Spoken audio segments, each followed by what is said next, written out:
The size of the market for concierge medicine in the U.S. is expected to hit almost $11 billion in less than a decade. Memberships can range from $25,000 to $40,000 a year in exchange for medical services 24/7.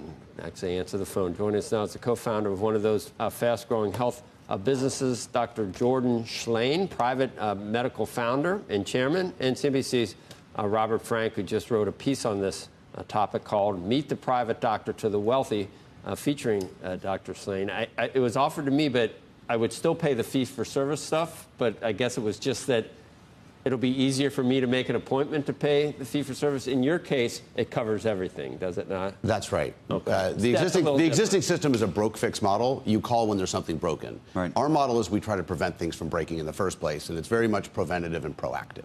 So, I mean, cure is a bad business model for, like, a lot of businesses, but our job is to keep you out of the healthcare system. In principle, it sounds good, but then there's this horrible thing called aging, which you don't have to do anything wrong to have things start going wrong.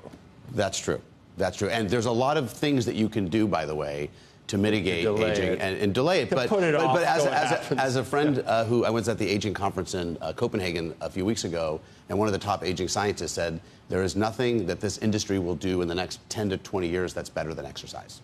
Better than exercise. Better than exercise for the whole body. And keeping your weight in a better range, don't you think? And sleep, diet, specifically fiber, social nutrition, kind of like this type of stuff. You probably shouldn't drink like a bottle of bourbon every night. Probably a bad idea. Probably a bad idea. What do you find out about all this?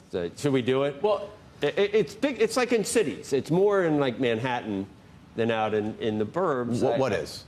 This whole concept. Can I find a concierge guy out in? They're all over the country. I've helped over hundreds of doctors over the course of my career. In the Midwest, just out everywhere. I'm going to a conference in Indianapolis later this week where hundreds of concierge doctors are going to convene to talk about what the industry is talking about. And this is because of is it difficult to make a living as a fee-for-service physician these days? I think most physicians are owned by insurance companies, private equity firms, or hospitals. And primary care doctors are really the tip of the spear, and we lose money for everybody. So we're not the glamorous surgeon. So we get asked to do more for less, and then we get in the pressure cooker, and we get our soul sucked out of us. Yeah. By the way, you bring out one of those little bags. I started 25 years ago in San Francisco making house calls on a scooter with the doctor bag.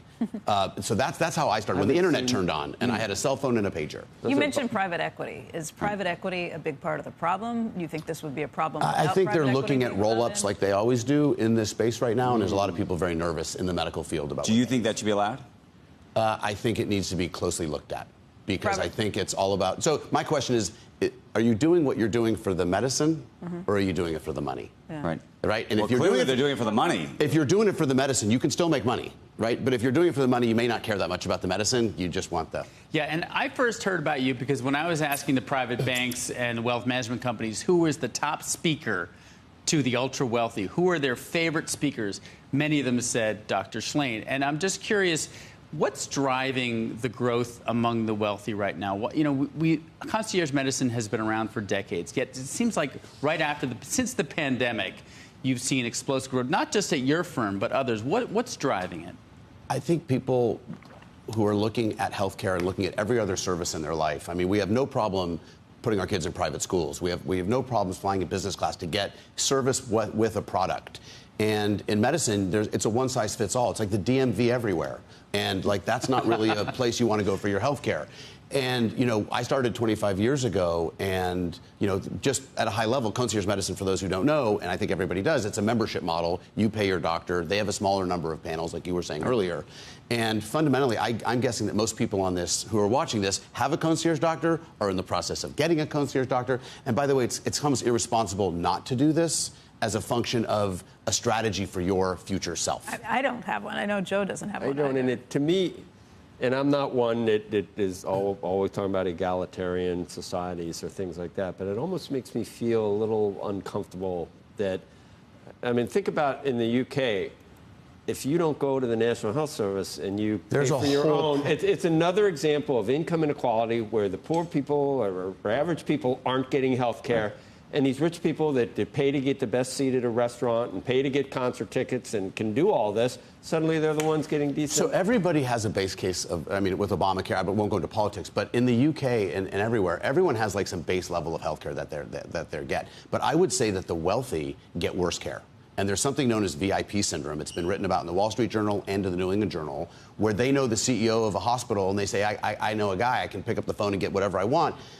The problem is you're in the ditch by that point. When you're calling the CEO of the hospital to get a specialist, you're in the ditch. And so I think people are realizing getting pulled out of the ditch is not a great strategy. How is that worse than what people who don't have health care or people who are dealing with all the time? Well, it's the same. The problem is that getting well, the doctors get nervous in front of powerful people, like a lot of people do. It's not just doctors. And so they'll either undertreat because they're nervous they don't want to bug the person, or they'll overtreat trying to please the person. And so you get undertreatment and overtreatment as a byproduct of what VIP. I thought the VIP thing was that all the studies showed that there was massive overtreatment and the treatment was wrong. Or it's undertreatment because there's yes. So like that's why our practice started 25 years ago. I hire top doctors from leading academic medical centers. We build teams. We take care of kids, adults. And adult children of adults, and we have a lot of three-generation families. And in fact, what we're seeing now is a lot of Fortune 100, Fortune 1000 C-suites are interested in this as an executive benefit. We're seeing partnerships at financial firms trying to get this for their teams. And fundamentally, we have a network of over 4,000 experts that I've curated over the last 25 years. So I can get on the phone and call somebody while you're on the show and get an answer so that when you're off the show, I can tell you what's needed. And because we're based in Silicon Valley or founded there, we have a DNA of innovation. And so all these new longevity trends and all these new treatments, like I get exposed to these things first, and I have to look at them through the lens of safety and efficacy and how do I make your life better. So what ones?